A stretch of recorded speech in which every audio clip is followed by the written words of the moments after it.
Hello everyone, कैसे हैं? I hope कि आप लोग अच्छे होंगे। आपके अपने यूट्यूब चैनल मार्स क्लासेस में स्वागत है। हम लोग बायोलॉजी के बिहार बोर्ड का कक्षा 10वीं को जो बायोलॉजी का बुक स्टार्ट किया, चैप्टर नंबर 1 जिसका नाम था जैव प्रक्रम, और जैव प्रक्रम के अंतर्गत आने वाली पहले चैप्टर का जिसका नाम था मैम पोषण। उसमें हम लोग day 1, day 2, day 3, day 4, day 5 तक हम लोग क्या करें, काफी विस्तृत रूप से अध्ययन कर चुके हैं। आज हम लोग लेकर आए हैं डे 6, जिसमें से हम लोग देखेंगे कि इससे पिछले जो कक्षा में हम लोग पढ़े थे छोटी आंत के बारे में, उसके बाद हमारा एक बड़ी आंत और हमारे यकृत के बारे में बताना आपको रह गया था। आज उसको हम लोग क्या करेंगे, इस वीडियो में कवर करेंगे। और उसको बताने के बाद हम लोग टोटल 50 हम लोग एमसीक्यू क्वेश्चन को देखेंगे, जो एग्जाम के दृष्टि से काफी महत्वपूर्ण क्वेश्चन होता है। और ये क्वेश्चन जो हमेशा बार बार आपको एग्जाम में पूछा जाता है, तो इससे आपको 5 नंबर फिक्स है कि आपको इसमें 5 नंबर पूछा जाएगा। जरूर 5 नंबर, इससे ज्यादा भी पूछा जाता है, लेकिन 5 नंबर इस चैप्टर से आप आसानी से ऑब्जेक्टिव से ला सकते हैं, सब्जेक्टिव से, ठीक ना। तो आज हम लेकर आए हैं ये जो हमारा चैप्टर हमारा है, ये चैप्टर आपको काफी महत्वपूर्ण चैप्टर है। मुझे पूर्ण विश्वास है कि आप लोगों का पढ़ाई एग्जाम के प्रति अच्छे से चल रहा होगा और आने वाले एग्जाम में आप अच्छा से मार्गदर्शन देते हुए अच्छा प्रदर्शन करेंगे। तो चलिए हम लोग इस चैप्टर में जो हमारा कुछ और टॉपिक रहेगा उस टॉपिक को करके और हम लोग टोटल एमसीक्यू क्वेश्चन का प्रस्थान करेंगे। चलिए, हम लोग देखे थे कि हमारा जो छोटी आंत है, उस छोटी आंत में हम लोग देखे थे कि छोटी आंत के अंदर हमारा ऊर्जा का अवशोषण होता है, और इस छोटी आंत के अंदर हमारा उंगली की समान संरचना पाई जाती है, जिसको हम लोग बिलाई या माइक्रो बिलाई के नाम से जानते हैं। ये क्या करता है कि उस भोजन जो हम लोग खाए, डाइजेशन हुआ, उस डाइजेशन भोजन से हमारे ऊर्जा का अवशोषण करते हैं, हमारा क्या करता है, शरीर में मिलाने कार्य करता है। उसके बाद हम बताए थे कि छोटी आंत है, इस छोटी आंत में भोजन की पूर्ण पाचन की क्रिया होती है, शुरुआत होती है मुख गुहा से। उसके बाद हम लोग थोड़ा आगे बढ़ेंगे तो ये यकृत आता है। हम लोग किसके बात करने वाले हैं, यकृत के बारे में। चलिए, ये जो यकृत है, इस यकृत को हम लोग इंग्लिश में बोलते हैं लीवर।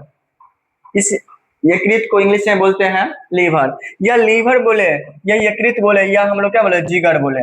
इस तीनों का मतलब हमारा क्या होता है, एक ही होता है। यकृत को हम लोग लीवर के भी नाम से जानते हैं, इंग्लिश में, हिंदी में यकृत बोलेंगे, या जिगर के नाम से भी जाना जाता है। तो यकृत की संरचना एवं उसके कार्य, अर्थात यकृत है जो, वह कैसे बना हुआ है, इसका हमारा संरचना क्या है, इसका कार्य क्या है, इन सभी चीजों के बारे में हम लोग क्या करें, जानते हैं। कह रहे मानव शरीर का सबसे बड़ी ग्रंथि है, यानी जो हमारे शरीर है, जो भी मानव है, उस मानव के शरीर के अंदर ये जो ग्रंथि है सबसे बड़ी ग्रंथि मानी जाती है। इसका वजन लगभग 1.5 kg यानी 1.5 kg, और ग्राम में हम लोग बात करें तो 1500 ग्राम होता है। ये हमारे शरीर की सबसे बड़ी ग्रंथि है, इसका वजन होता है लगभग 1.5 kg। यह उदर, उदर का मतलब होता है पेट, नहीं, के ऊपरी दाहिने भाग में स्थित होता है। यानी जो हमारा पेट है, उदर है, उदर के जो राइट साइड होता है, उस राइट साइड के ऊपर में हमारा क्या होता है, दाहिने भाग में स्थित होता है। यकृत हमारे शरीर की सबसे बड़ी ग्रंथि है, इसका वजन हमारा 1.5 kg, ग्राम में आपको पूछेगा तो 1500 ग्राम लगा देना है। उसके बाद स्थित कहाँ होता है, तो हमारा पेट होता है, उदर, उदर के दाहिने और क्या होते हैं, स्थित होते हैं। पित्त का स्राव और संचय, ये जो यकृत है, इसी यकृत से हमारा बाइल जूस, पित्त रस का निर्माण होता है, और ये यकृत कोशिकाओं से पित्त यानी बाइल का स्राव होता है, जो पित्ताशय में यानी गॉल ब्लैडर के नामक एक छोटी थैली संरचना होती है, उसमें जमा रहता है। कहने का मतलब ये जो यकृत है, यह हमारा पित्त रस का निर्माण करता है, पित्त रस का निर्माण करता है, और ये जो पित्त रस है हमारा एक थैली में आकर क्या होता है, जमा रहता है, और इस थैली को हम लोग पित्ताशय के नाम से जानते हैं। तो आपको याद रहेगा कि ये जो यकृत है, ये किसका निर्माण करता है, पित्त का। पित्त कहाँ जाकर जमा रहता है, पित्ताशय में जाके संचित रहते हैं। मूल पित्त वाहिनी, क्या यकृत से निकलने वाली यकृत नलिकाएं पित्ताशय की नलिका के साथ मिलकर मूल पित्त वाहिनी का निर्माण करती है। कहने का मतलब हुआ कि हमारा यकृत ये हो गया, मान लीजिए यकृत हुआ, और ये हमारा क्या हुआ, पित्ताशय हुआ। इससे निकलने वाले जो हमारे नलिकाएं होते हैं, ये दोनों आपस में जुड़कर हमारा पित्त वाहिनी, पित्त वाहिनी का मतलब होता है पित्त का हमारा क्या करना, पित्त का वाहन करना। वाहन करना का मतलब हुआ था कि एक स्थान से एक स्थान से दूसरे स्थान तक क्या करना, दूसरे स्थान तक ले जाना। ये काम करना कौन करता है, कि ये दोनों नलिका आपस में जोड़कर उस मूल पित्त है उसको पित्त को आगे बढ़ाने का काम करते हैं। उसके बाद कह रहा है कि पित्त के गुण, पित्त के क्या गुण होता है, तो पित्त हमारा गाढ़ा एवं हरे रंग का क्षारीय द्रव्य है। इंपॉर्टेंट बात यह है कि इसका रंग पूछ दिया कि रंग हमारा क्या है, मतलब रंग कैसा कलर का होगा, ये आपको रंग याद रखना है कि ये जो रंग है ये हमारा हरा रंग का होता है। और हरा रंग का इसमें जो प्रकृति पूछ दिया क्षारीय, क्षारीय अगर क्षारीय है तो इसका पीएच मान हमारा 7 से अधिक होगा या कम होगा, ये आपको याद रखना है। किसी भी विलेन का पीएच मान 7 से अधिक होगा तो किस प्रकृति का होता है, क्षारीय प्रकृति का होता है। 7 से कम होगा उदासीन प्रकृति का। 7 पर है, सॉरी 7 से कम है ये अम्लीय प्रकृति का होता है। 7 पर रहेगा ये हमारा उदासीन प्रकृति का होता है। द्रव है, विशेषकर बात यह कि इसमें कोई एंजाम नहीं पाया जाता है, मतलब ये जो हमारा पित्त रस है इसमें किसी प्रकार की एंजाम नहीं पाया जाता है। चलिए अब हम लोग आगे बात करने वाले हैं, तो आगे बात करने से हम लोग देखते हैं कि आगे क्या कह रहा है। आपको यहाँ तक समझ में आ गया होगा। इसके बाद हम लोग आगे बढ़ने जा रहे हैं, तो आगे हमारा कह रहा है कि ये जो पित्त है इस पित्त का कार्य क्या है, आखिर ये पित्त हमारा निर्माण होता है तो हमारे शरीर में क्या काम करता है। तो आपको याद रखना है कि ये जो पित्त है इसका अलग अलग कार्य होता है हमारे शरीर में, क्या होता है, अलग अलग कार्य होता है। चलिए ध्यान दें। अब कह रहा है पित्त का कार्य, यानी पित्त का कह रहा है मुख्यतः कितने कार्य होते हैं, पित्त का 2 कार्य हैं। यह अमाशय से ग्रहणी में आए अम्लीय कायम, हम बतलाए थे कि अमाशय में भोजन गाढ़े हमारा तरल रूप में होता है, अमाशय में भोजन तरल अवस्था में परिवर्तित होता है।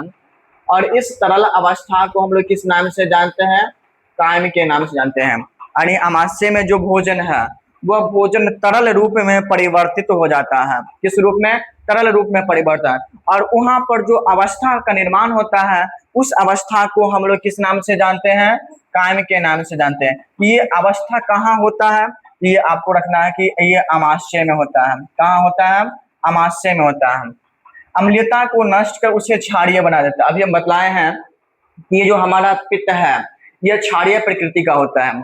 जब अमाशय भोजन तरल रूप में परिवर्तित हो जाता है तो वहां पर जो उसका अम्लीयता हो रहा है उस अम्लीयता को नष्ट कर ये अपना प्रभाव दिखा देता है, और अपना प्रभाव देकर उस भोजन को हमारा क्षारीय प्रकृति में क्या कन्वर्ट कर देता है। कौन, ये पित्त। अग्नाशय रस के एंजाइम उस पर आसानी से क्रिया कर सकते हैं। क्यों करता है, करने के पीछे कारण है कि अम्लता को अगर नष्ट नहीं करेगा तो उस पर जो अग्नाशय से हमारा पेन क्रिया से जो एंजाइम निकलता है वह एंजाइम उस पर क्रिया नहीं कर पाएगा। तो उस क्रिया करने के लिए भोजन को अम्लता को नष्ट करके उसे क्षारीयता में परिवर्तित करने का काम करता है। कौन, ये अग्नाशय, ये पित्त रस। चलिए दूसरा, पित्त लवणों की सहायता से भोजन को वसा विखंडन तथा पाचीकरण होता है, जिससे वसा पाचक एंजाइम उस पर आसानी से क्रिया करेगा। अब कह रहा है ये जो लवण होता है उसका विखंडन अर्थात तोड़ने का कार्य करता है। भोजन को जो हमारा कण होता है, भोजन का वसा होता है उसका विखंडन करता है, पायसीकरण का अर्थात इमल्सिफिकेशन करने का काम करता है। कौन, ये पित्त। जिसका 2 काम है, पहला काम तो हमारा भोजन के अम्लता को हमारा नष्ट करता है, ये उसका हमारा क्षारीयता में परिवर्तित करता है जिससे अग्नाशय आसानी से क्रिया कर सकते हैं। दूसरा हमारा भोजन का हमारा विखंडन और पाचीकरण में महत्वपूर्ण योगदान निभाता है, जिससे क्रिया कर सकता है एंजाइम, पाचक एंजाइम। उसके बाद हम लोग जब ये यकृत समाज पड़ता है उसके बाद हम लोग आगे बढ़ेंगे तो हमको पढ़ना पेन क्रियाज या एवं अग्नाशय रस। पेन क्रियाज को हिंदी में बोलते हैं अग्नाशय, और इस अग्नाशय से निकलने वाला जो रस होता है उसको हम लोग बोलेंगे अग्नाशयी रस। मतलब अग्नाशय से जो एंजाइम निकलते हैं, रस निकलते हैं, उसको हम लोग बोलेंगे अग्नाशयी रस। पेन क्रियाज, ये पेन क्रियाज से ही हमारा अग्नाशय से इंसुलिन नामक हार्मोन निकलती है, और इंसुलिन हार्मोन का हमारे प्रचुर मात्रा में नहीं निकलती है। तो उस स्थिति में हमारे एक प्रकार के हमारा जो ब्लड है उस ब्लड में शुगर की मात्रा बढ़ जाती है। जब शुगर की मात्रा बढ़ जाती है तो उस समय हमारा एक बीमारी होती है जिसको हम लोग क्या बोलते हैं, चीनी का बीमारी, यानी शुगर वाला, हम लोग आप नाम सुनेंगे डायबिटीज का नाम होता है। तो ये अग्नाशय से इंसुलिन नामक हार्मोन का प्रचुर मात्रा में नहीं निकलने के कारण ब्लड में शुगर की मात्रा लेवल बढ़ जाता है, उस समय हमारा ये बीमारी उत्पन्न होती है। चलिए यह अमाशय के ठीक नीचे तथा ग्रहणी के घेरे पीले रंग का, आपको याद रखना है कि पीले रंग का एक ग्रंथि होती है, इससे पतली नलिकाएं मिलकर एक अग्नाशयी वाहिनी बनाती है, जो मूल पित्त वाहिनी के साथ मिलकर हमारा ग्रसनी में खुलती है। मतलब इसका स्थान हो गया अमाशय के नीचे स्थित होता है। और ग्रहणी किसका भाग है? छोटी आंत का। मतलब थे छोटी आंत कितने भागों में बांटा है? 3 भाग, ग्रहणी, जेजुनम और इलियम होता है, ग्रंथि है। और ये मिलकर हमारा अग्नाशय रस को आपस में क्या करता है? मूल पित्त वाहिनी से जोड़ने से हमारा क्या करते हैं? खुलती है। अग्नाशय रस में मुख्य रूप से ट्रिप्सिन, एमाइलेज, लाइपेज और न्यूक्लियस नामक एंजाइम पाया जाता है। याद रखना है कि अग्नाशय रस में कौन सा अम्ल पाया, ये रस पाया जाता है? तो ट्रिप्सिन, एमाइलेज, लाइपेज और न्यूक्लियस, ये सब सारे एंजाइम पाया जाता है किसमें? अग्नाशय रस में। तो आपको याद चलेगा कि अमाशय जिस प्रकार हमारे महत्वपूर्ण होता है, छोटी आंत महत्वपूर्ण होता है, यकृत महत्वपूर्ण, उसी प्रकार हमारे लिए क्या है? ये अग्नाशय भी उतना ही क्या महत्वपूर्ण भूमिका निभाते हैं। अब मैं आगे बात करूं तो आगे बात करने के क्रम में हम देखते हैं कि ये जो अग्नाशय है, ये अग्नाशय के अंदर जो एंजाइम होता है वह एंजाइम किस प्रकार की क्रिया करती है। तो पहला हम लोग देखते हैं कि अगर इमाइलेज और उसमें स्टार्च एवं ग्लाइकोजेन को मिलाते हैं तो वो माल्टोस में परिवर्तित कर देता है। यानी इमाइलेज प्लस ग्लाइकोजेन किसमें परिवर्तित कर देगा? माल्टोस में। दूसरा है कि लाइपेस एमल्सीकृत वसा तथा वसा अम्ल ग्लिसरॉल। तीसरा है क्या कि हमारा परिवर्तित कर देता है कि लाइपेस को अगर एमल्सीकृत वसा के साथ करेंगे तो यह वसा अम्ल तथा ग्लिसरॉल में क्या कर देता है? कन्वर्ट कर देता है, परिवर्तित कर देता है। नंबर चौथा है कि न्यूक्लियस तथा न्यूक्लिक एसिड को आपस में करेंगे तो ये हमारा न्यूक्लियोटाइड बनाने का काम करता है, न्यूक्लियोटाइड्स। यानी पहला इमाइलेज, उसमें हम लोग स्टार्च एवं ग्लाइकोजेन को मिलाएंगे तो माल्टोस में परिवर्तित हो जाएगा। दूसरा है लाइपेस यानी इमल्सीकृत वसा वसा अम्ल में करेंगे तो वसा अम्ल, तो हमारा वसा अम्ल प्लस ग्लिसरॉल में कन्वर्ट हो जाएगा। न्यूक्लियस तथा न्यूक्लिक एसिड को हम करेंगे तो न्यूक्लियोटाइड में हमारा क्या होता है? परिवर्तित हो जाता है। इसके बाद थोड़ा हम आगे बढ़ेंगे तो आगे बढ़ने के क्रम में हम लोग देखते हैं कि उसके बाद हमारा आता है कि आंत ग्रंथि। आंत ग्रंथि क्या है? अब अंतिम पाचन। अब इसका जो भोजन हम लोग खाए उस भोजन का लास्ट प्रोसेस पर आ गए, लास्ट स्टेज में आ गए हमारा क्या है? कह रहा है कि छोटी आंत की दीवार में कई ग्रंथियां होती है जिसका स्राव आंत रस या सकस एंटेरिकस कहलाता है। जिसका स्राव मतलब छोटी आंत होता है, उस छोटी आंत के दीवार में बहुत सारे हमारे क्या होते हैं? ग्रंथियां होती है। इस ग्रंथि को हम लोग इससे जो हमारा स्राव निकलता है उसको आंत रस या सकस एंटेरिकस के नाम से जाना जाता है। और इसमें उपस्थित एंजाइम भोजन का पूर्ण पाचन करता है। जो हमने भोजन खाया उसका लास्ट स्टेज है, वहां पर लास्ट अंतिम डाइजेशन का क्रिया हो रही है। आंत रस की क्रिया है पेप्टाइड प्लस पेप्टोन हमारा किसमें परिवर्तित होता है? एमिनो अम्ल में। यानी पेप्टाइड और पेप्टोन किसमें परिवर्तित कर देते हैं? एमिनो अम्ल। इवन इवन ट्रेस तथा सुक्रोज ये ग्लूकोज तथा फ्रुक्टोज में परिवर्तित कर देता है। माल्टेस को माल्टोज के साथ मिलाएंगे तो ग्लूकोज प्लस ग्लूकोज में परिवर्तित कर देगा। लैक्टेस प्लस लैक्टोज को मिलाएंगे ग्लूकोज प्लस लैक्टोज में परिवर्तित कर देगा। और न्यूक्लियस प्लस न्यूक्लिक एसिड को मिलाएंगे तो न्यूक्लियोटाइड में क्या कर देता है? परिवर्तित कर देता है। तो ये सब क्रिया हमको देखने को मिलता है कहाँ? अब जब हम भोजन को ले लिए तब हम देखते हैं कि इस प्रकार की छोटी आंत में पाचन के बाद भोजन के जटिल अघुलनशील अणु सरल घुलनशील अणुओं को में बदल जाते हैं। इस अवस्था में को चाल कहा जाता है। कहने का मतलब ये हुआ कि जब भोजन हमारा क्या होता है उसका जो जटिल अणु है अघुलनशील अणु है वह सरल अणु और घुलनशील अणु में परिवर्तित हो जाता है। और उस समय जो भोजन का अवस्था बनता है उस अवस्था को हम लोग चाल के नाम से जानते हैं। और ये चाल अवस्था कहाँ होती है? छोटी आंत में। एक हम बात बतलाए थे कि जो हमारा कान की अवस्था है वह अमाशय में होती है, चाल की अवस्था छोटी आंत में होती है। उसके बाद इस छोटी आंत के अंदर हमारा उंगली की समान संरचना होती है। इलियम में जो हमारा इसका भाग होता है छोटी आंत, इस इलियम में बिलाई के समान संरचना होती है। ये भोजन को जो ऊर्जा का अवशोषण कर और उस ऊर्जा का अवशोषण करके उसके हमारे ब्लड में मिलाने का काम करता है। और ब्लड क्या करता है? शरीर के संपूर्ण भाग में ऊर्जा को फ्लो करता है, प्रवाहित करने का काम करता है। कौन? ये ब्लड। जब ये इस काम को हो गया, ऊर्जा का अवशोषण हो गया, जो भोजन अनपचा भोजन बचा उस अनपचा भोजन को वहां से भेजकर हमारा किसमें परिवर्तित कर देता है? छोटी आंत से उसको भेज दिया जाता है बड़ी आंत में। जो हमारा भोजन का बचा अपशिष्ट उसको कहाँ भेज दिया? बड़ी आंत में। अब हम लोग जानते हैं कि बड़ी आंत का काम क्या है था। चलिए, कह रहा है कि छोटी आंत की अंतिम भाग आहार नाल के अगले भाग यानी बड़ी आंत में खुलता है। छोटी आंत का जो अंतिम पार्ट है वह छोटी आंत से हमारा जो अंतिम पार्ट है ये बड़ी आंत में क्या करती है, खुलती है। अब बड़ी आंत में दो विभाग होते हैं, जिसका एक का नाम होता है कोलन और दूसरा का नाम होता है हमारा मलाशय। यानी एक को बोलेंगे कोलन, दूसरा का भाग होता है रेक्टम। तो बड़ी आंत को कितने पार्ट में बांटा गया, दो भागों में, एक का नाम है कोलन, दूसरा का नाम होता है रेक्टम। उसके बाद सीकम क्या है, तो एक अपेंडिक्स छोटी आंत के बड़ी आंत के जोड़ पर एक छोटी नली होती है जिसे सीकम कहा जाता है। मतलब छोटी आंत जहां से मिलता है और बड़ी आंत जहां से मिलता है उस दोनों के जोड़ पर एक हमारा नली होती है, उस नली को हम लोग सीकम के नाम से जानते हैं। सीकम क्या है, छोटी आंत बड़ी आंत दोनों के जोड़ पर एक नली होती है, उस नली को हम लोग सीकम के नाम से जानते हैं।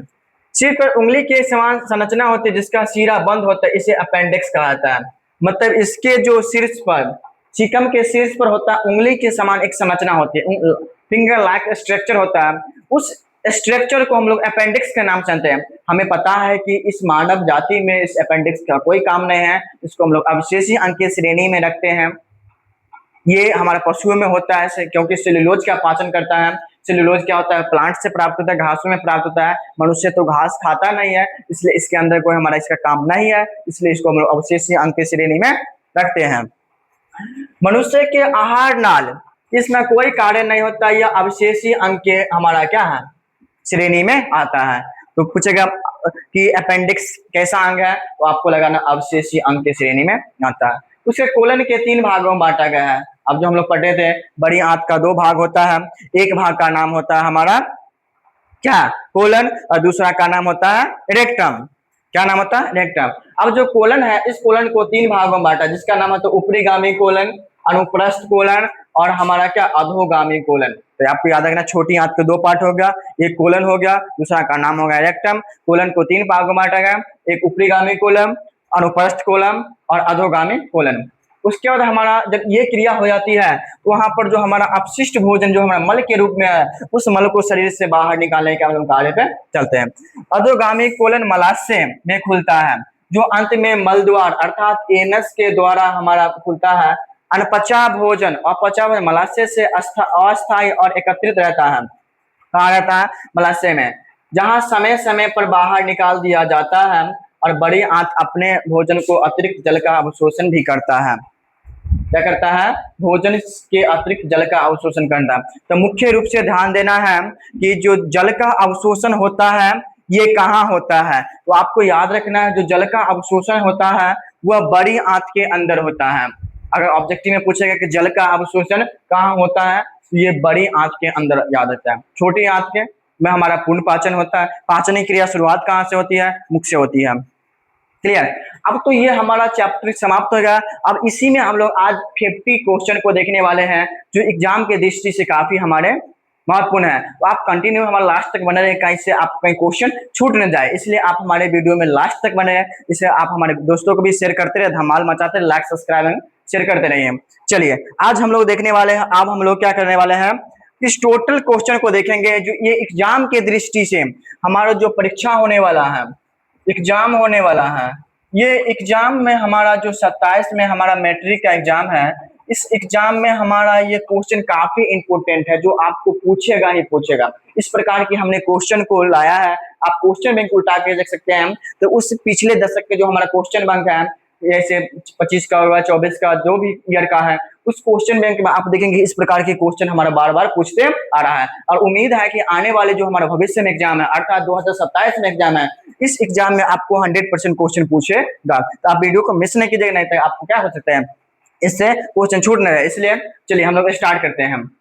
पहला क्वेश्चन कह रहा है कि पोषण क्या है, यानी आपको पूछ रहा है कि पोषण है क्या, किसको कहेंगे पोषण। तो हम लोग देखे थे पोषण का मतलब कोई जीव भोजन को ग्रहण करता है और ग्रहण करने के बाद उसका अवशोषण पाचन करता है, ऊर्जा का अवशोषण करता है। ये जो प्रक्रिया होती है उसी को हम लोग क्या बोलेंगे, पोषण कहते हैं। तो शोषण तो होगा नहीं, तो ऑप्शन नंबर हमारा क्या होगा, बी हो जाएगा। पोषण ग्रहण कर उसका उपयोग करने की जो प्रक्रिया होती है उसी को हम लोग क्या बोलेंगे, पोषण।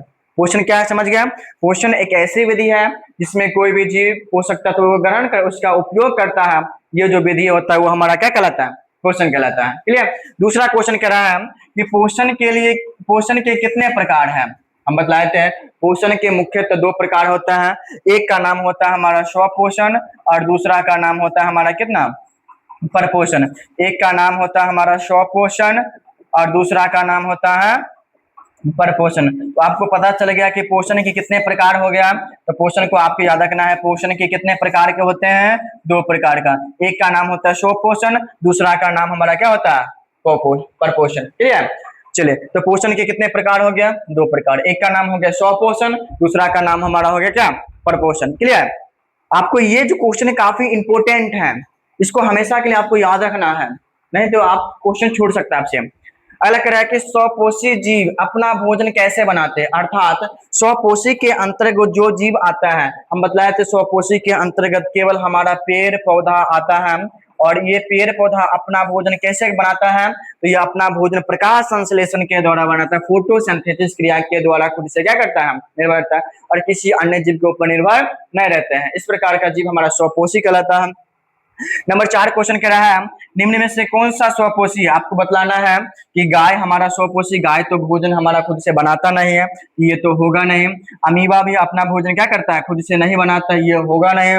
मनुष्य भी हमारा होगा नहीं, तो हमारा क्या हो जाएगा, स्वपोषी के अंतर्गत आएगा केवल हरा पेड़ और पौधा, केवल हरा और पेड़ पौधा, ये हमारा स्वपोषी के अंतर्गत आएगा। ये 4 क्वेश्चन काफी इंपोर्टेंट है। इस तरह से सभी, वैसे तो सभी क्वेश्चन इंपोर्टेंट है, लेकिन इस तरह के क्वेश्चन हमारे इंपोर्टेंट आते हैं। चलिए अगला मैं बात करूं तो कह रहा है 5वां नंबर क्वेश्चन, विषमपोषी जीव भोजन के लिए किस पर निर्भर रहता है। विषमपोषी बोले या परपोषी, हम बतलाए थे कि जो भी स्वपोषी अपना खुद बनाता है, लेकिन जो विषमपोषी या परपोषी होता है वो जीव क्या करता है, स्वयं तो बनाता नहीं है, ये क्या करता है, किसी अन्य जीव के ऊपर क्या करता है, निर्भर करता है। जैसे हमारे पेड़ पौधा को वो अन्य जीव क्या हो सकता है, स्वपोषी, उसी के ऊपर डिपेंड रहता है और अपना भोजन क्या करता है, बनाने का, उसी से अपना भोजन ग्रहण करता है। नंबर 6 क्वेश्चन कह रहा है कि प्रकाश संश्लेषण के लिए आवश्यक वर्णक क्या है। वर्णक का मतलब होता है रंग। आपको बतलाना है कि प्रकाश संश्लेषण के लिए, जल्दी जल्दी आप कमेंट कीजिए कि प्रकाश संश्लेषण के लिए क्या, कौन सा रंग हमारा, कौन सा पिगमेंट, कौन सा वर्णक हमारे लिए आवश्यक है, किसकी उपस्थिति में, अगर किस रंग की उपस्थिति में ये जो प्रकाश संश्लेषण क्रिया संपन्न नहीं हो सकता। आप कमेंट में जरूर लिखेंगे कि प्रकाश संश्लेषण की क्रिया के लिए हमें क्लोरोफिल नामक वर्णक की क्या होती है, आवश्यकता होती है। ये क्लोरोफिल वर्णक के कारण पत्ती का रंग हमारा क्या होता है, हरा होता है, और इस क्लोरोफिल में हमारा मैग्नीशियम नामक धातु पाए थे। आपको बताए थे कि पत्ती का रंग हमारा, पत्ती का रंग हरा किसके कारण होता है, क्लोरोफिल में। इस पत्ती में धातु पाया जाता है, मैग्नीशियम पाया जाता है। इस पत्ती को हम लोग बोलते हैं पौधों का रसोई घर, पौधों का रसोई घर के नाम से जानते हैं, इस सभी चीजों के नाम से जानते हैं। क्लियर। नंबर 7वां क्वेश्चन क्या, प्रकाश संश्लेषण के लिए आवश्यक गैस क्या है। आपको बतलाना है कि प्रकाश संश्लेषण के लिए आवश्यक गैस कौन सी है, किसकी जो प्रकाश संश्लेषण, तो उस प्रकाश संश्लेषण पौधों को कौन सी गैस की आवश्यकता है। जल्दी से आप कमेंट में लिखेंगे कि किस प्रकार की, क्या उसको ऑक्सीजन की आवश्यकता होती है, क्या नाइट्रोजन की आवश्यकता होती है, या हाइड्रोजन की आवश्यकता है, या फिर हमारा कार्बन डाइऑक्साइड की आवश्यकता होती है। तो हमको पता है कि प्रकाश संश्लेषण क्रिया करने के लिए उसे कार्बन डाइऑक्साइड गैस की आवश्यकता होती है, यानी हमारा CO2 गैस की आवश्यकता होती है। और इसी CO2 गैस को हम लोग बोलते हैं ड्राई आइस के नाम से जानते हैं, यानी शुष्क बर्फ के नाम से जानते हैं। यह हमारा एक प्रकार के ग्लोबल वार्मिंग गैस है। चलिए अगला मैं बात करूं तो प्रकाश संश्लेषण में जल पौधों कहां से प्राप्त करता है। अधिक प्रकाश संश्लेषण करता है पौधा, तो क्या उस पौधों को जल क्या कहां से आता है, हमको पता है क्या उसको जो है पत्ती से मिलता है, जड़ से मिलता है, तना से मिलता है, या फूल से। आप कमेंट करना नहीं बोलेंगे, जल्दी से इसका आंसर कमेंट कीजिए कि उसको कहां से आवश्यकता होती है। तो आपको पता है कि जब भी हम किसी प्लांट को पानी देते हैं तो वो पानी हम उस पौधा के जड़ में देते हैं, और यह जड़ से खनिज लवण जल का अवशोषण कर पौधा जाइलम के साथ उसके पत्तियों तक पहुंचाने का काम करता है। चलिए मैं आगे बढ़ू क्वेश्चन अगला, तो अगला क्वेश्चन की तरफ चलते हैं। चलिए आगे मैं बात करूं तो 9 नंबर क्वेश्चन कह रहा है कि प्रकाश संश्लेषण के लिए जल पौधों कहां से प्राप्त होता है। अभी बात किए हैं कि प्रकाश संश्लेषण के लिए जो पौधा होता है उस पौधों को जल हमारा कहाँ से प्राप्त होता है, वो जड़ से प्राप्त करता है, अर्थात मिट्टी में रूट की सहायता से, मिट्टी से, सॉइल की सहायता, स्वाल से जल को क्या करता है, रूट की सहायता से एब्जॉर्ब करता है। रंध्र का कार्य क्या है, रंध्र का मुख्य कार्य क्या है, रंध्र का कौन सा काम करता है, इसको बतलाना है। तो रंध्र आपको बतलाना है कि जल का संग्रहण करता है, भोजन का परिवहन करता है, बीज बनाना या गैसों का आदान प्रदान। हमको पता है कि पत्तियों में छोटे छोटे हमारा छिद्र होते हैं, उस छिद्र को हम लोग रंध्र या स्टोमाटा के नाम से जानते हैं। और इस स्टोमाटा से हमारा पौधों का जो जल होता है वह वाष्प के रूप में उसके शरीर से क्या करता है, बाहर निकालते हैं। और जब वाष्प के रूप में शरीर से बाहर निकालते हैं उस प्रक्रिया को हम लोग क्या बोलेंगे, वाष्पोत्सर्जन के नाम से जानते हैं। तो इस रंध्र का काम होता है गैसों को हमारे जल के रूप में, हमारे गैस के रूप में जल को क्या करना, उसे आदान प्रदान अर्थात अंदर बाहर करने का काम करता है। कौन, ये स्टोमाटा अर्थात रंध्र। उसके बाद अगला मैं बात करूं 11 नंबर क्वेश्चन, प्रकाश संश्लेषण का मुख्य उत्पाद क्या है। अर्थात जब प्रकाश संश्लेषण होता है तो इस प्रकाश संश्लेषण के फलस्वरूप हमें क्या प्रोडक्ट के रूप में बनता है, क्या वह ग्लूकोज बनता है, क्या ये यूरिया बनता है, अमोनिया बनता है, या फिर यूरिक अम्ल बनता है। तो आपको पता है जब प्रकाश संश्लेषण होता है तो बाय प्रोडक्ट के रूप में हमें क्या प्राप्त होता है, ग्लूकोज प्राप्त होता है। आपको याद रखना है कि इस ग्लूकोज का फॉर्मूला क्या होता है, ग्लूकोज का फॉर्मूला क्या होता है, C6H12O6। और ये हमारे प्रोडक्ट के रूप में प्राप्त होता है, किसे, पौधों के हमारा प्रोडक्ट के रूप में प्राप्त होता है। किसके रूप में प्राप्त होता है, प्रोडक्ट के रूप में प्राप्त है। नंबर 12 क्वेश्चन कह रहा है, ऑप्शन नंबर क्या होता है, ग्लूकोज। हरे पौधा को क्या कहा जाता है, जो हरे पौधा उसको किस नाम से जानते हैं, क्या वो उत्पादक उपभोक्ता हुआ, अपघटक हुआ, उत्पादक हुआ, या परजीवी। हम लोग परजीवी के अंतर्गत तो पहले रखते नहीं है, उसके बाद हम अपघटक नहीं, वो मृतजीवी के अंतर्गत है। उपभोक्ता का मतलब होता है खाने वाला, उत्पादक का मतलब खुद से हमारा क्या करने वाला, भोजन को तैयार करने वाला, फूड प्रोडक्शन करने वाला। तो हरे पेड़ पौधे अगर उत्पादक के श्रेणी के अंतर्गत आते हैं। चलिए अगला क्वेश्चन हम बात करने वाले हैं। अब हम अगला क्वेश्चन की तरफ बढ़ते हैं। तो अगला क्वेश्चन में कह रहा है कि अमीबा भोजन को ग्रहण किसके द्वारा करता है। हम बतलाए थे अमीबा एक कोशिकीय जीव है, और ये एक कोशिकीय जीव है, अपना आकार को हमेशा क्या करते रहता है, बदलते रहता है। इसका प्रचलन अंग कुटपाद है, और ये अपना भोजन कुटपाद की सहायता से क्या करता है, ग्रहण करता है। तो अमीबा अपना भोजन किसके द्वारा करता है, कुटपाद की सहायता से ग्रहण करता है। Option number B. 14 number question 14 amoeba में भोजन का पाचन कहाँ होता है। जो अमीबा होता है, इस अमीबा में भोजन का पाचन होता कहाँ है, क्या वह केंद्रक में होता है, क्या वह कोशिका झिल्ली में होती है, क्या वह खाद्य रिक्तिका में होती है, क्या यह माइटोकॉन्ड्रिया में था। तो आपको याद रखना जो अमीबा है उस अमीबा में भोजन का हमारा पाचन होता है खाद्य रक्त प्रणाली में होता है। कहाँ होती है, इस खाद्य रक्त में हमारा भोजन का जो भोजन लिया उस भोजन का क्या करता है, ये डाइजेशन करता है, पाचन करने का काम करता है। कौन, ये अमीबा के, हाँ तो खाद्य रिक्तिका में। 15 नंबर क्वेश्चन की तरफ चलते हैं। मनुष्य में पाचन की क्रिया शुरुआत कहाँ से होती है। देखिए कितना इंपॉर्टेंट क्वेश्चन है, बार बार एग्जाम में पूछा जाता है। तो आपको इस क्वेश्चन का आंसर खुद बताइए तो क्या हो जाएगा, मिस नहीं कीजिए क्वेश्चन, आपको एग्जाम क्वेश्चन इंपॉर्टेंट है। चलिए, क्या वह अमाशय में होती है, मुख में होती है, छोटी आंत में होती है, या बड़ी आंत में, बड़ी आंत में या छोटी आंत में, बतलाना है। तो हमको बतलाए थे जब क्लास लिए थे तो बतलाए थे मनुष्य में जो पाचन क्रिया, जब भोजन मुख के अंदर लिया तो वहां से हमारा डाइजेशन क्रिया क्या होती है, शुरू होती है। और अंत कहाँ होता है, खत्म कहाँ होता है, पूर्ण पाचन कहाँ होता है, छोटी आंत में। जल का अवशोषण कहाँ होता है, बड़ी आंत में। तो याद रखना कि मनुष्य, उस मनुष्य में पाचन क्रिया कहाँ होती है, मुख से स्टार्ट होती है। लार में पाए जाने वाला एंजाइम कौन सा है, आपको बतलाना है कि हमारा जो लार है इस लार में कौन सा एंजाइम पाया जाता है। क्या वह पेप्सिन पाया जाता है, क्रिप्सिन पाया जाता है, लाइपेज पाया जाता है, इमाइलेज। हम बतलाए थे कि जब मनुष्य का लार होता है उस लार में हमारा कौन सा एंजाइम पाया जाता है, इमाइलेज। क्या पाया जाता है, आपको कमेंट बतलाना कि लार किस प्रकृति का होता है, क्षारीय प्रकृति का होता है या अम्लीय प्रकृति। आप अपनी प्रतिक्रिया जरूर कमेंट बॉक्स में डालेंगे। चलिए आगे हम बात करने वाले हैं। अब बात करने वाले हैं, क्वेश्चन है कि 17 नंबर क्वेश्चन, लार स्टार्च को किसमें परिवर्तित कर देते। जो हमारा लार है ये लार ग्रंथि से स्रावित होता है, और ये लार स्टार्च को किसमें परिवर्तित कर देता है। याद रखना है कि ये लार है स्टार्च को किसमें परिवर्तित कर देता है, माल्टोज में। लार किसमें परिवर्तित कर देता है, माल्टोज में। 18 नंबर क्वेश्चन कह रहा है कि दांत का मुख्य कार्य क्या है। हम बतलाए थे दांत कितने प्रकार के होते हैं, कार्य के आधार पर 4 प्रकार के, कृंतक, रदनक, चवर्णक और अर्धचवर्णक। अस्थायी, उसके बाद दांत दो प्रकार के होते हैं, अस्थायी, दूसरा होता है अस्थायी। अस्थायी दांतों को हम लोग दूध के दांत के नाम से जानते हैं, और बताया इसकी संख्या 20 होता है, अस्थायी दांत की संख्या 12 होती है। तो ये जो दांत का कार्य है, क्या भोजन को निगलता तो नहीं है, पाचन नहीं करता है, शोषण नहीं करता है। दांत का मुख्य कार्य है तो जो हम लोग भोजन लिए उस भोजन को छोटे छोटे टुकड़े में परिवर्तित करना, अर्थात भोजन को चबाने का काम कौन करता है, ये लार करता है। कौन करता है, ये लार करता है। क्लियर। उसके 19वां क्वेश्चन है जीव का कार्य। हम बतलाए थे कि हमारा जो मुख गुहा है, उस मुख गुहा के फर्श पर हमारा एक मांसल संरचना होती है, और ये मांसल संरचना क्या करती है कि भोजन को स्वाद का पता लगाता है। रक्त बनाने का काम नहीं करेगा, ऑक्सीजन लेना नहीं, उत्सर्जन से इसका कोई रिलेशन नहीं है। इसका काम है भोजन को मिलाना और स्वाद का पहचान लगाने का काम किसका होता है, ये जीव का। किसका काम होगा, जीव पर। आपको बतलाना है कि जीव पर छोटी छोटी हमारा संरचनाएं पाई जाती है, उस संरचना को हम लोग किस नाम से जानते हैं। आपको कमेंट जल्दी से कीजिए, बताइए तो किस नाम से हम लोग जानते हैं। तो आपको बतलाना है कि जीभ पर छोटी छोटी संरचनाएं पाई जाती हैं, उसको हम लोग स्वाद कलिका नाम से, टेस्ट बर्ड के नाम से जानते हैं। और यही भोजन को स्वाद का पता लगाता है कि कोई भोजन खट्टा है, नमकीन है, तीखा है, कड़वा है, या किस प्रकार की भोजन है।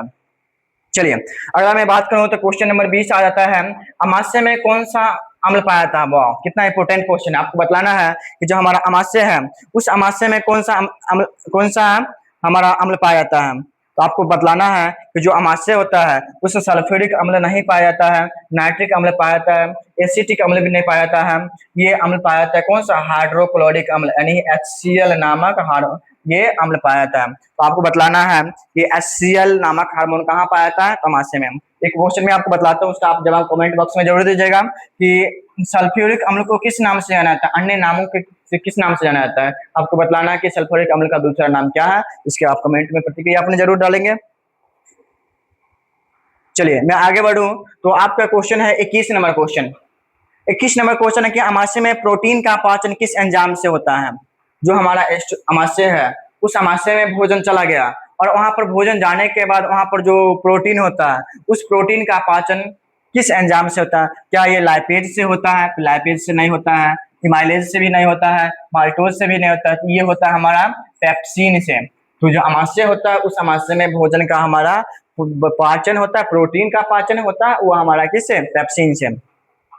अब HCl का कार्य क्या है। HCl का मतलब होता है हाइड्रोक्लोरिक अम्ल। अभी हम बतलाए कि हाइड्रोक्लोरिक अम्ल, ये हाइड्रोक्लोरिक अम्ल हमारा कहाँ से स्रावित होता है, ये अमाशय में स्रावित होता है। तो क्या है, भोजन को बनाना, ये भोजन तो बनाएगा नहीं, रक्त बनाने का काम नहीं करेगा, जल का अवशोषण भी नहीं करेगा, ये हो नहीं सकता है। तो अम्लीय माध्यम बनाना, अर्थात जो भोजन होता है उस भोजन को अम्लीय माध्यम में परिवर्तित करने का काम करता है। ऑप्शन नंबर क्या हो जाएगा, option number B is the right option. Clear. चलिए अगला बात करूं तो पित्त रस बनाता है, अर्थात हम अभी जस्ट बतलाए हैं कि पित्त रस कहाँ से स्रावित होता है, तो अमाशय से नहीं होता है, हाइड्रोक्लोरिक अम्ल। ये किडनी हमारा, ये हमारा उत्सर्जन तंत्र का हिस्सा है, अग्नाशय से हमारा इंसुलिन बनाता है। तो ये हमारा ऑप्शन नंबर क्या हो जाएगा, यकृत। क्या हो जाएगा, यकृत। आप बताए कि यकृत का वजन कितना होता है।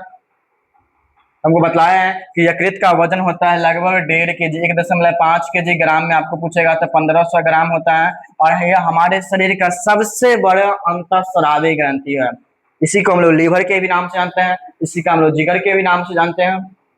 चलिए अगला क्वेश्चन में बात करूं तो 24 नंबर, पित्त रस का संग्रहित होता है कहाँ, पित्त रस स्राव है। तो क्या छोटी आंत में तो पित्त रस होता नहीं है, बड़ी आंत में होता नहीं है, अग्नाशय में होता नहीं है। तो पित्त हमारा निकल गया, पित्तरस पित्ताशय में हमारा जाता है, यानी गॉल ब्लैडर में ये हमारा संचित रहता है। ठीक है, तो मतलब ये पित्त कहाँ संचित होता है, पित्ताशय से में संचित रहता है।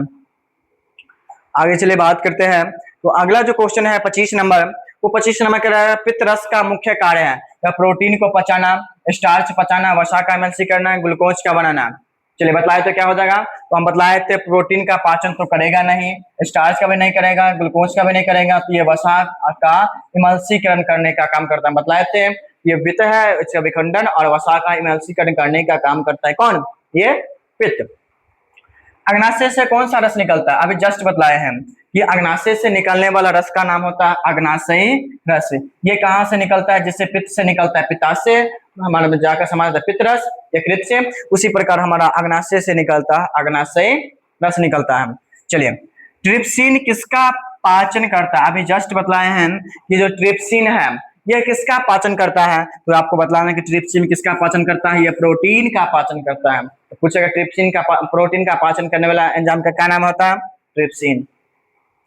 28 नंबर क्वेश्चन क्या, लाइपेज किसका पाचन करता है? क्या ये प्रोटीन का पाचन करता है? क्या वसा का पाचन करता है? क्या ग्लूकोज का पाचन करता है? क्या ये स्टार्च का पाचन करता है? क्या बतलाए तो क्या हो जाएगा आंसर? तो आपको बतलाना है कि जो ये हमारा ये लाइपेज है ये वसा का पाचन करता है। किसका पाचन करता है? वसा का पाचन करता है, राइट। चलिए आगे बढ़ते हैं हम लोग। तो आगे बढ़ने के क्रम में देखते हैं 29 नंबर क्वेश्चन कि एमाइलेज किसका पाचन करता है? आपको बतलाना है कि एमाइलेज नामक हार्मोन है ये हमारा किसका पाचन करता है? क्या ये प्रोटीन का, स्टार्च का, वसा का या विटामिन का? तो आपको पता है कि एमाइलेज किसका पाचन करता है? स्टार्च का। तो ऑप्शन नंबर बी हमारा क्या है? सही आंसर है। छोटी आंत का मुख्य कार्य क्या है? क्या जल का अवशोषण? जल तो अवशोषण बड़ी आंत में होता है, भोजन को संग्रह नहीं करता है, उत्सर्जन से कोई लेना, तो भोजन का पुनः पाचन एवं अवशोषण करने का काम करता है। छोटी आंत हमारा भोजन का पाचन करता है और इसी छोटी आंत के अंदर भोजन का पूर्ण रूपेण पाचन होता है। चलिए, बड़ी आंत का मुख्य कार्य क्या है? प्रोटीन का निर्माण करना, प्रोटीन का पाचन करना, ये तो है नहीं।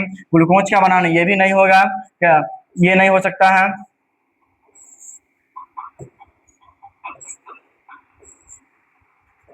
ये नहीं हो सकता है। प्रोटीन का पाचन भी नहीं हो सकता है।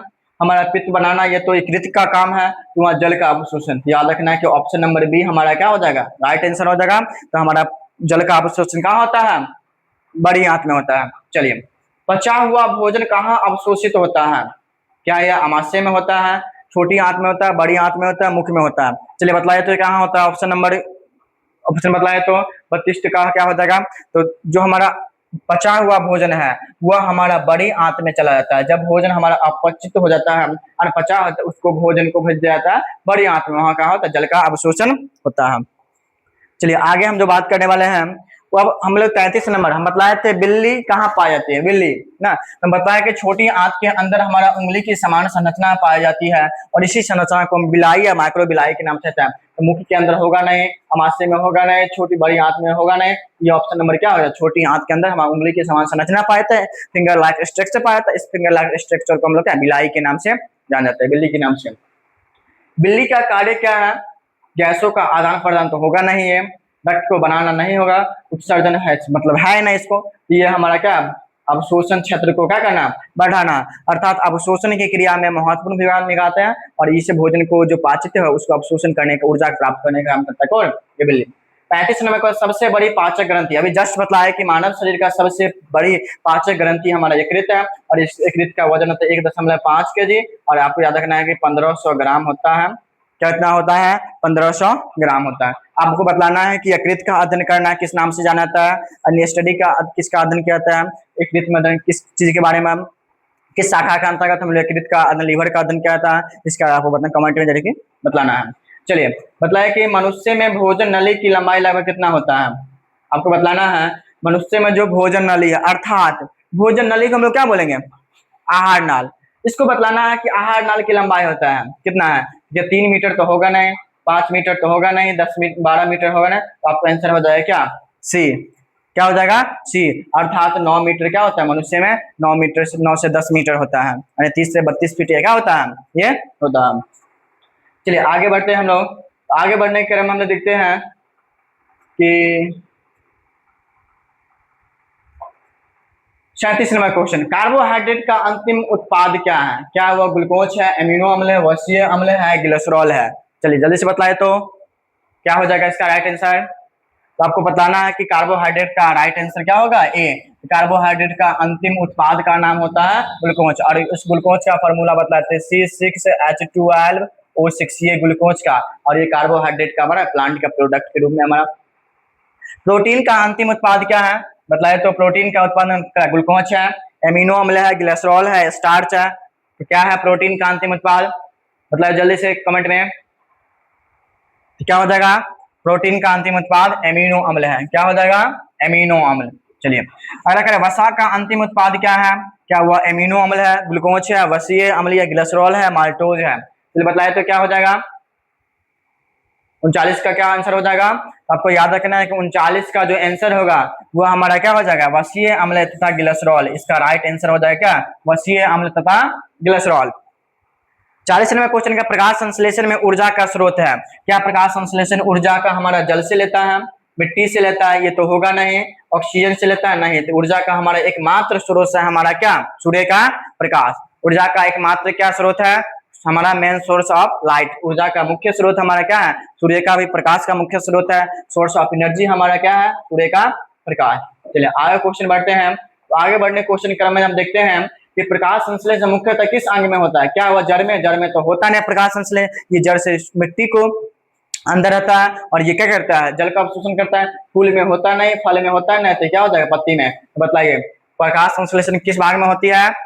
पत्ती में। अब बता, आपको कमेंट में बतलाना है पत्ती को हम किस नाम से जानते हैं। जल्दी से कमेंट में बतलाइए तो पत्ती किस नाम से जानते हैं?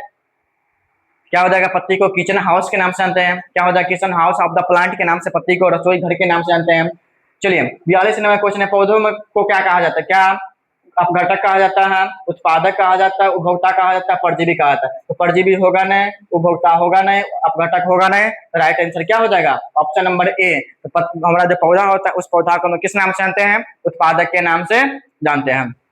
चलिए परजीवी पोषण का उदाहरण है क्या? बतलाइए तो अमरबेल है, आम है, नीम है, गेहूं है। तो हमको पता है कि आम हमारा हरे पेड़ पौधा, इसमें अपना खुद का प्रकाश संश्लेषण होता है। गेहूं अपना खुद भोजन बनाता है। नीम हमारा अपना खुद भोजन बनाता है। तो हमारा अमरबेल एक ऐसा पौधा है जो अपना भोजन खुद नहीं बनाता है, इस अन्य पौधे से निर्भर करता है। तो इसका आंसर हो जाएगा हमारा क्या? बताइए क्या हो जाएगा? परजीवी का अंतर्गत अमरबेल। मृतजीवी पोषण का उदाहरण है, इसमें से कौन सा मृतजीवी है? क्या हुआ? कवक हो गया, क्या मनुष्य हो गया, क्या गाय हो गया? ये हमारा शेर तो होगा नहीं, गाय होगा नहीं, हमारा मनुष्य होगा ना। तो क्या है? फंगी। हमारा जो कवक है ये फंगी हमारा क्या है? किसका उदाहरण है? मृतजीवी अर्थात मरे हुए पेड़ पौधा जीव जंतु से अपना भोजन को क्या करता है? प्राप्त करता है। इसलिए इसको हम लोग क्या बोलेंगे? मृतजीवी। कीट भक्षी का पौधा क्या उदाहरण है? बतलाना है। क्या वो गुलाब का पौधा है, आम का पौधा है, पीछे प्लांट है, गेहूं है? कीट भक्षी पौधा किसको कहेंगे ये समझ लीजिए। कीट भक्षी का मतलब होता है कीटों को भक्षण करता है, अपने न्यूट्रिशन के रूप में कीटों को खाता है, पोषण के रूप में। तो वह हमारा आम का पौधा कीट तो खाता नहीं है, गेहूं खाता नहीं है, गुलाब खाता नहीं, तो हमारा आंसर हो जाएगा क्या? ऑप्शन नंबर बी अर्थात पीछे प्लांट। घटपर्णी का पौधा होता है, ये पौधा अपना क्या करता है? कीटों का भक्षण करता है। अगला मैं बात करूं तो क्वेश्चन नंबर 46 का है, प्रकाश संश्लेषण के लिए आवश्यक नहीं है। आपको बतलाना इनमें से किसके बिना प्रकाश संश्लेषण क्रिया संपादित हो सकता है? तो सूर्य के प्रकाश के बिना, तो सूर्य के प्रकाश तो अति महत्वपूर्ण है, इसके बिना तो संभव होगा नहीं। ऑप्शन नंबर हमारा क्या हो जाएगा? क्या क्लोरोफिल इसका चाहिए, सूर्य का प्रकाश चाहिए, CO2 चाहिए, तो ऑप्शन नंबर यूरिया। इस यूरिया अगर नहीं रहेगा तो हमको प्रकाश संश्लेषण में कोई फर्क नहीं पड़ने वाला, अर्थात इसकी उपस्थिति रहे या ना रहे उससे हमको कोई मतलब नहीं, प्रकाश संश्लेषण क्रिया होते रहेगा। चलिए ऑप्शन नंबर क्या हो जाएगा? Option number D. भोजन को निगलने की प्रक्रिया का नाम क्या आता है? भोजन को हम लोग निगलते हैं उसको किस नाम? पाचन। पाचन का मतलब होता है डाइजेशन करना, अवशोषण उससे एनर्जी को ऊर्जा प्राप्त करना। अंतर्ग्रहण, तो भोजन को अंदर मुख के अंदर लेने की जो प्रक्रिया होती है उसको हम लोग अंतर्ग्रहण के नाम से जानते हैं। किस नाम से जानते हैं? अंतर्ग्रहण। उत्सर्जन तो होता है शरीर से बाहर निकालने की प्रक्रिया, उत्सर्जन। उत्सर्जन इसमें होगा नहीं। तो ऑप्शन नंबर क्या हो जाएगा? बी। अपचित भोजन शरीर से बाहर किस अंग के द्वारा निकलता है? क्या हुआ? छोटी आंत के द्वारा। छोटी आंत में होता नहीं है। मुख के द्वारा तो लेते हैं, बाहर निकालते नहीं है।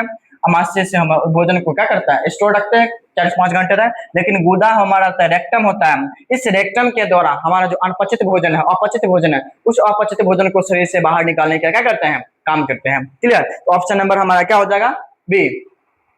पोषण का मुख्य उद्देश्य, पोषण का मुख्य उद्देश्य क्या है? कि हम अब पोषण दिखाए उसे ऊर्जा प्राप्त के, ऊर्जा अपने शरीर के वृद्धि विकास इत्यादि कार्यों के लिए करते हैं। तो हमारा ऊर्जा का प्राप्त करना, वृद्धि एवं शरीर को मरम्मत करना, रोग प्रतिरोधक क्षमता बनाना, उपयुक्त सभी। तो इन सभी चीजों कार्य करने के लिए हमें किसकी आवश्यकता होती है? पोषण की आवश्यकता होती है। चलिए लास्ट क्वेश्चन है आज का 15 नंबर क्वेश्चन, इसका आंसर आप जरूर कमेंट में कीजिएगा और हम भी बता देते हैं कि इसका आंसर क्या हो जाएगा। कि जैव प्रक्रम का पहला और सबसे महत्वपूर्ण प्रक्रम क्या है? हम बतलाए थे जैव प्रक्रम के अंतर्गत हमारा कुछ चैप्टर आता है, जिस चैप्टर में बतलाए थे हमारा पहला चैप्टर का नाम होता है पोषण आता है, पहला चैप्टर का। दूसरा का नाम होता है शोषण आता है, तीसरा का नाम होता है हमारा परिवहन आता है, हमारा उत्सर्जन आता है, नियंत्रण एवं समन्वय इत्यादि प्रकार की क्रिया आती है, किसके अंतर्गत आता है? जैव प्रक्रम के अंतर्गत आती है। तो आपको बतलाना है कि जैव प्रक्रम के अंतर्गत जो पहले क्रिया आती है उस प्रक्रिया का क्या नाम है। तो शोषण तो होगा नहीं, उत्सर्जन होगा नहीं, परिवहन होगा नहीं, तो ऑप्शन नंबर क्या बी हो जाएगा इसका करेक्ट आंसर। अर्थात जैव प्रक्रम के अंदर पहला चैप्टर आता है हमारा कौन सा, पोषण के बारे में, भोजन को लेते हैं। तो ये था हमारा टोटल 50 क्वेश्चन। आज हम लोग क्या चैप्टर जैव प्रक्रम के अंदर का जो पहला चैप्टर न्यूट्रिशन अर्थात पोषण, इसको कंप्लीट बता के और हम लोग इस नए चैप्टर के साथ फिर मिलते हैं नए क्लास में। हम लोग अब दूसरे चैप्टर के साथ हम लोग मिलेंगे। तब तक के लिए यहाँ पे अपने क्लास को स्टॉप करते हैं। हमारे चैनल को आप सब्सक्राइब जरूर कर लीजिएगा, साथ ही दोस्तों के साथ शेयर कर दीजिए। ये क्वेश्चन है आपको उनसे मिस ना हो। फिर मिलते हैं नए वीडियो के साथ, तब तक के लिए जय हिंद, जय भारत।